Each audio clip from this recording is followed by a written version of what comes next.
It's summer, a time for teenagers to relax, spend time with friends, and enjoy a well-deserved break from school. However, not all of our summer activities are free, and as young adults, some responsibility is probably starting to fall on your shoulders when it comes to paying for these activities. Today, we are going to go through a variety of tips to help you learn how to manage your money more effectively and help you learn some basic financing skills.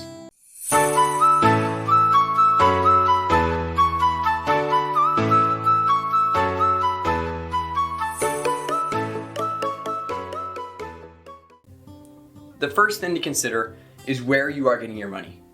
You might have a part-time job, a side hustle like mowing lawns or babysitting, or you might not have a reliable source of income yet, and that's okay. The first step, if you fall into that category, would be to find some way to start earning money.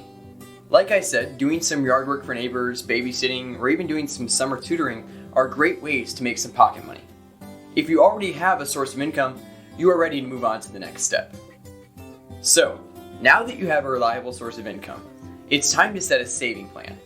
As you grow older and make more and more money, it's important to set money aside to save for big expenses like buying a car or college. One great way to start saving is to set aside at least 20% of each paycheck, the amount of earnings that you get from your job, for savings. Where does that money go, you ask?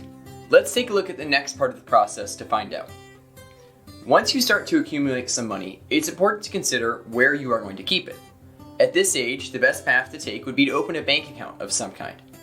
Given you are likely still a teenager and therefore a minor if you are watching this, you will have to open a bank account that falls under your parents. When it comes to bank accounts, there are two types, a checking account and a savings account. What's the difference, you ask? Good question.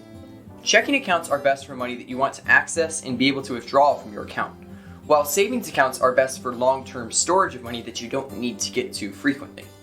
At your age, it might be best to set up a savings account for that 20% of your paychecks that you're going to save, because depending on the bank, you will get interest on the amount of money you have saved. What this means is that the bank will add a small amount of money, a fraction of a percent to be exact, to your account each month or year. This is why it is great to start saving money early so it builds up over time. Okay, so now you have money saved, and you are putting it into a savings account. But what happens to that other 80% of money? This money will make up your spending money for your fun summer activities and for other expenses, like if you have to pay for gas, your phone plan, or clothing. But it's important to spend this money conservatively.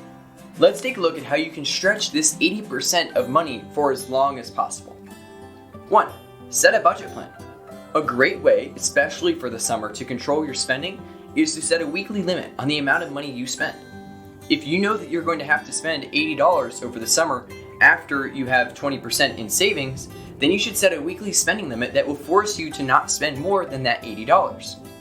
For example, if you know that summer is 8 weeks long and you have $160 to spend, of course after putting some in savings, then you should give yourself a weekly spending limit of $20. It's a great idea to find an accountability partner like a sibling, parent, or even a friend to help you stick to your budgeting limits. 2.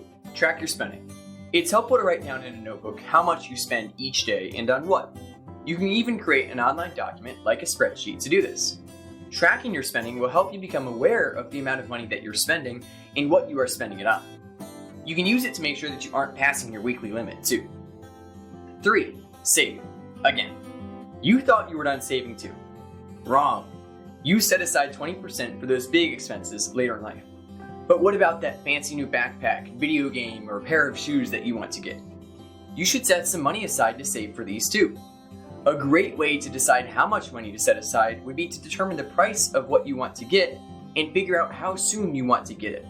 The sooner you want it, the more you set aside from each paycheck and vice versa. So, you think you know it all? I bet there is still something SLS can teach you, like how to write a check. So many people don't know how to do this, even adults. Make sure to subscribe to see that video when it comes out and leave a like if you found this video helpful. Feel free to leave a comment with any questions you have. Thank you for watching.